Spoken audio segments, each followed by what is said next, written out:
Administrator Karachi doctor Saifur Rahman का कहना है कि शहर में मुतवक्के बरसात के पेश नज़र इकदाम किए जा रहे हैं। शहरियों को निकासियाब के मसाइल से बचाने की हर मुमकिन कोशिश की जाएगी। दुनिया न्यूज़ के नुमाइंदा अली मेहंदी से गुफ्तगू करते हुए उनका मजीद क्या कहना था, आइए जानते हैं। हाँ जी, शहर में आज बारिश की पेशन गोई की गई है, जो कि शहरियों के लिए एक अच्छी खबर है। लेकिन माजी की सूरत हाल के पेश नज़र शहरी जो हैं तशवीश का भी शिकार नज़र आते हैं कि सीवरेज का बोसीदा निज़ाम, कचरे के ढेर और नालों की सूरत हाल के बायस कहीं निकासियाब के मसाइल ना पैदा हो जाए। तमाम मुताल्लिक़ा इदारे बरसात के हवाले से क्या इक़दाम कर रहे हैं शहरियों को इन मुश्किलात से बचाने के लिए।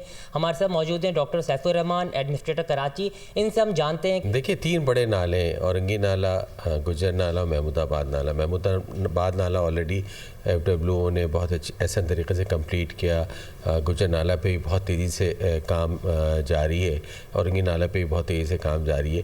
पिछली बारिशें भी जब हुई थी तो इन अच्छे नाले जब बन गए थे तो फ़्लो ऑफ वाटर बहुत बेहतर हुआ है। हमारे म्यूनसिपल सर्विसेज का जो इदारा है वो बिल्कुल एक्टिव है। तमाम जो डी वाटरिंग पम्प है ख़ास जगहों पे जहाँ पे हमने लगाने हैं वो हम ऑलरेडी आइडेंटिफाई कर चुके हैं। जी, बहुत शुक्रिया। जी, आपने गुफ्तगू सुनी डॉक्टर सैफुर रहमान साहब की, जिनका कहना है कि मानसून बारिशों के हवाले से पहले से ही जो है मुतल्लिक़ा इदारों को इक़दाम की हिदायत कर दी गई है और मुतवक्का बरसात के लिहाज से भी तमाम इदारों से राब्ते फ़ाल कर दिए गए हैं और अमले को मुतहरिक कर दिया गया है। और माजी की निस्बत कोशिश की जाएगी कि शहरियों को साबका मुश्किलात की तरह इस मरतबा बरसात में मुश्किलात का सामना ना करना पड़े, बल्कि उनको एक अच्छा माहौल मैसर आ सके और बारिश से वो लुत्फ़अंदोज़ हो सके। जी।